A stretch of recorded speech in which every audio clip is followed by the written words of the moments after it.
A civil war reached its peak on the Patrian continent until the North conducted some cruel experiments to transform people into incarnates and shift the battle's outcome. These experiments granted Hank the abilities of a legendary beast, allowing him to transform into a werewolf and bring the war to an end. However, once the war concluded, the nation realized they couldn't control someone with godlike powers. They concluded that his life was no longer valuable to them and shot him with a god-killer bullet. The Civil War began when the Northern Union, Patria, and the Southern Confederation of Patria found a valuable mineral known as somnium. The Norths were struggling until they began using somnium to create the incarnates. These incarnates are the result of the work of a person named Elaine, and they quickly became a force on the battlefield, overpowering the South with their incredible strength and abilities. The North started to win every battle, but then something surprising occurred. One of their own, Abi the Hydra, began attacking his fellow soldiers. Hank attempted to intervene and stop the Snake Man. For a brief moment, Abi regained his consciousness and pleaded with Hank to save him. However, before Hank could act, the human soldiers opened fire with their cannons, launching steel projectiles with explosive force at the creature. After this event, Elaine confided in Hank and Cain that Abi had spoken to her about his deteriorating state. Unfortunately, Elaine was unable to help because she didn't know how to prevent it. She explained that Abi's incarnate powers were starting to consume him, transforming him into a true monster. Hank then addressed everyone, telling them that they are not true beasts, but still human. He warned that what happened to Abi could also happen to them. He urged that before they completely lose their minds, they, as incarnates, should be taken down by their own hands. A few weeks later, the North began its march toward the southern capital, which also cost the squad some of their members, as they lost their sanity to the beast within, forcing their friends to take them down. After a long and tough series of battles, they are set to march to the capital at dawn tomorrow. Hank sees that his comrades are losing hope and decides to ask Elaine out, since almost everyone in the squad encourages him to be with her, which surprises them as Hank invites them to celebrate with him once the war is over. Later that night, Hank goes to see Elaine, and she asks him to step outside. Elaine tells him that the war is already finished and that both the North and South are preparing for a peace treaty, but it doesn't include the incarnates. Even though they are seen as gods on the battlefield, many people still fear them. Once the war officially ends, the incarnates will be disposed of. Elaine then shoots Hank with a god-killing bullet and explains that all incarnates will eventually lose their humanity to the beast within. When that happens, the incarnates will pose the greatest threat to humanity, even more than the war itself. Elaine has tried hard to find a way to stop incarnates from turning into mindless beasts, but her only solution is to eliminate her furry comrades before they become a danger to society, especially since she was the one who created them. She also mentions that Hank is too kind and gentle. He'll attempt to stop her, so she must eliminate him first before pursuing the other incarnates. Accompanying her is their childhood friend, Cain Madhouse. The two have a plan to take down the squad tonight, but then an unexpected event occurs. Cain betrays Elaine and shoots her. As Hank's vision dims, he sees Cain laughing before he finally loses consciousness. 2 months later, Hank awakens in a military hospital. Second, Lieutenant Liza Renecastle informs him that the war has ended, the incarnate squad has disbanded, and most of them have gone insane and were sent off by Cain to do as they please. She also tells Hank that both Cain and Elaine have been missing since that night. After being betrayed by his childhood friend, Hank embarks on a furious quest to eliminate the remaining incarnates and track down Cain. Thus, Hank begins his hunt, starting with his friend and comrade, Eddie. Eddie tells him that he's a war hero due to the power of the incarnate, but Hank argues that incarnates have no place in this world, especially if they are going insane and killing others. Hank throws his spear and detonates the bomb attached to it, killing Eddie. A few days later, Hank travels to William Bancroft's town to eliminate him. William Bancroft returns to his town in his dragon form. Although he has been relatively calm compared to Eddie and Abi, Hank knows he must kill him to prevent him from becoming a danger to the people. While resting in a bar, a girl suddenly bursts into the room and shoots Hank with a rifle. However, regular bullets can't easily kill an incarnate, so Hank pursues her and captures her. He interrogates the girl, and she reveals that she is John William Bancroft's daughter, Nancy Shaw. However, Hank has someone specific in mind. It's Danny, another incarnate in the area, who is his target. He tells Nancy to stay where she is and heads off to confront Danny. Hank confronts Danny and accuses him of his crimes, which include robbing merchants on the roads and raiding their wagons. Hank asks Danny if he remembers the oath they took back then, but Nancy interrupts, stepping in between them to prevent Hank from killing Danny. Suddenly, Danny transforms into a beast resembling a rhino and begins to attack Hank, but Hank is already on top of him. Hank stabs Danny in the chest with his bomb spear, setting it off as soon as he jumps off the creature. The bomb goes off, and with Danny defeated, Hank prepares to deliver the final blow. Just before he does, Danny tells him that he only acted this way because their town is so poor that they can't even afford coffee. With Danny's last words hanging in the air, Hank shoots him down. Before he leaves, Nancy asks if he plans to kill more of his former comrades. Hank replies that they made an oath. Once someone turns into a beast, they must die. Nancy tries to change his mind, but Hank is resolute. She then decides to join him on his quest to hunt monsters. A few days later, Hank and Nancy reach a town that is currently under attack by the Minotaur incarnate. It seems the incarnate is constructing a fortress by tearing down the homes of the townspeople, while warning everyone that the enemy is on the way. There's no better time than now to get ready for battle. Liza tells them they need to stop this guy, as every citizen will end up homeless if he keeps building his fortress. Hank informs Liza that he plans to leave by nightfall, and when night falls, Nancy joins him at the entrance of the fortress. However, while they are exploring the fortress, Nancy accidentally triggers a trap that nearly cuts her in half.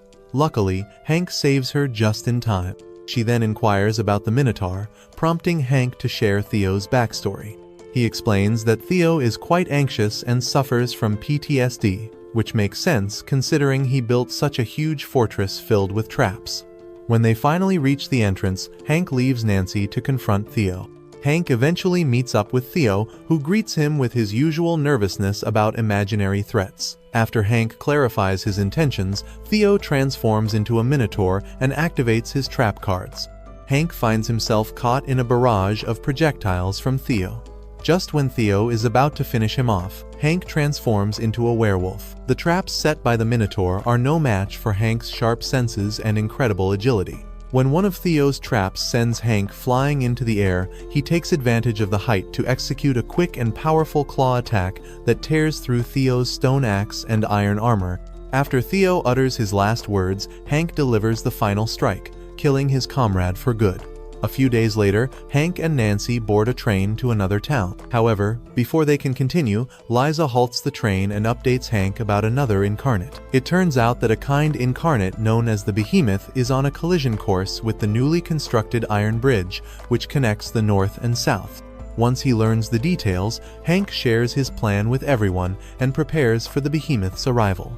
When the Behemoth finally shows up, they begin firing, successfully disabling the creature. The next morning, the same guys who built the bridge start complaining about how long it's taking to kill the Behemoth. Nancy also tries to persuade Hank not to kill the Behemoth, but then explosions happen later that night, which makes the Behemoth really angry. Hank turns into a werewolf again to stop the furious incarnate. After a bunch of attacks, they finally manage to blow the monster's insides out and trap it. But the monster is still moving, trying to walk as fast as it can toward the bridge. Then, an area collapses from the cliff's edge, showing a view of the ocean. It turns out Arthur is a man of few words, but really wanted to see the ocean. As soon as the monster sees the ocean for itself, it collapses. A couple of days later, the group arrives in another town that's being terrorized by another incarnate. The next day, they see the victims of another attack, and one of the kids admits he saw what happened last night. Liza tries to question the kid, but he runs away. Nancy tries to talk to him but ends up being targeted by the incarnate. Once again, Hank shows up just in time to save her. The gargoyle tries to tell Hank that what he's doing is basically justice, but a bit bloodier than usual. Hank doesn't agree with this, and they end up fighting, forcing the gargoyle to escape. Later that night, Hank confronts the gargoyle again to finish him off, but the gargoyle shoots him with a god-killer bullet. Hank turns back into his human form. Just when Nancy and the kid are about to be killed, Hank forcefully removes the bullet and charges at the gargoyle, stabbing through its chest and killing it. However, Cain shows up and kidnaps Nancy, telling Hank that he must accept their invitation or Nancy will face an Elaine treatment. Hank goes to the party but soon finds himself surrounded by incarnates. The guests are all nobles and royals from across the nation who support Cain's cause. However, they are turned into a bloody mess as the incarnates go on a rampage, killing everyone in sight. Hank attempts to fend off the incarnates, but he is simply outnumbered. Fortunately, a group of soldiers arrives and begins shooting at the incarnates. One soldier fires a cannon at Cain, creating a hole in his chest. Hank witnesses this and throws a harpoon at Cain's face, detonating a bomb right after. But Cain's powers heal him completely. He then shoots Nancy, which triggers Hank's memories of losing Elaine, the one he loved. Those memories cause him to transform into a giant white wolf, wreaking havoc in the town. After turning Whitechurch into chaos, he goes missing. A few weeks later, Hank finds himself wandering through the frozen mountains in Patria. After walking for a while, he is attacked by another incarnate, a werewolf just like him. The werewolf questions him about why he rejected Cain's offer and pressures him to change into his true form. However, Hank is too weak to respond, especially after transforming into a complete disaster. He tries to escape, but the incarnate can sense him from a distance. The werewolf charges at him and strikes the tree he is hiding behind. Hank dodges the attack and manages to shoot the werewolf, who still pushes forward and injures his left shoulder. After Hank's weak display of strength, the werewolf tells him that he will force him to transform and then leaves the area. That night, the werewolf finds Hank in the same spot again and challenges him. But this time around, Hank transforms into his werewolf form and squares off with the beast. The two monsters fight, and as Hank mindlessly attacks the werewolf, he remembers his transformation as the giant white wolf and reverts back to his human form.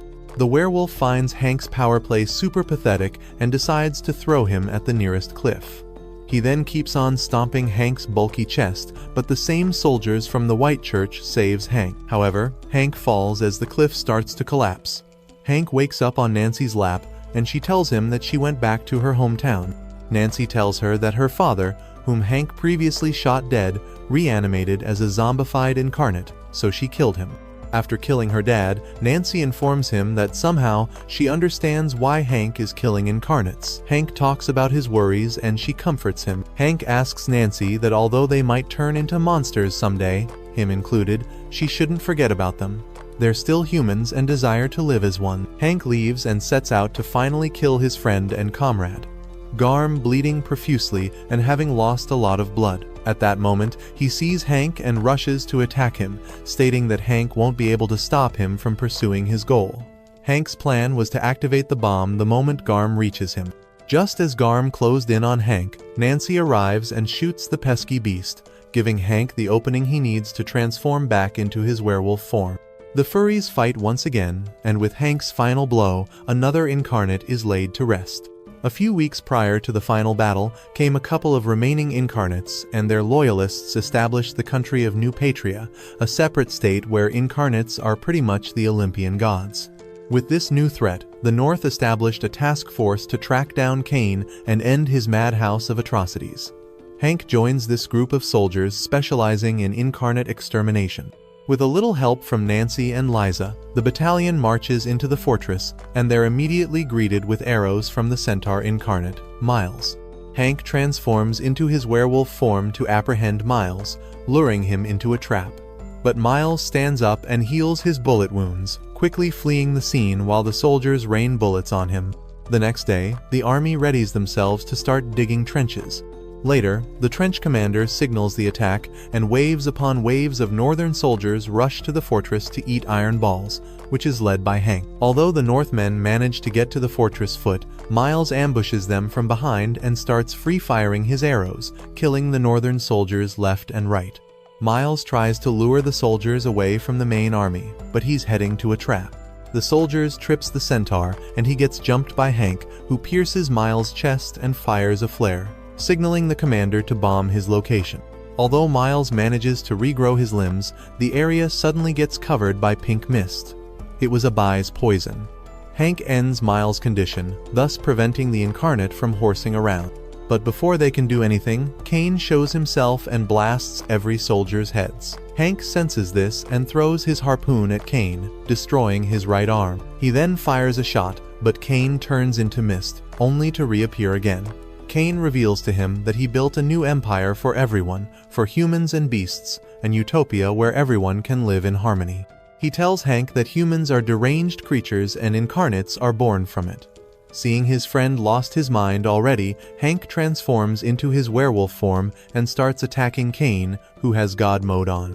Cain creates multiple clones and uses them to attack and wound Hank. The sun shines and Hank turns back into his human form, but Nancy appears and reminds him he's still a human, not a monster, and he still has to fulfill his oath. Seeing Nancy makes Cain memories and rage to kick in, because Elaine loved Hank instead of him. He unleashes his final form and starts going after Nancy, but Hank blocks his attack, megaphones him away, and gives him a nice knuckle sandwich breakfast. After seeing the Irish flag flying over their fortress, Cain flees the scene. With the new threat coming from the west, Hank and Nancy departs on an adventure to find out the magical beasts and kill them before they turn the entire continent into a grand funeral party.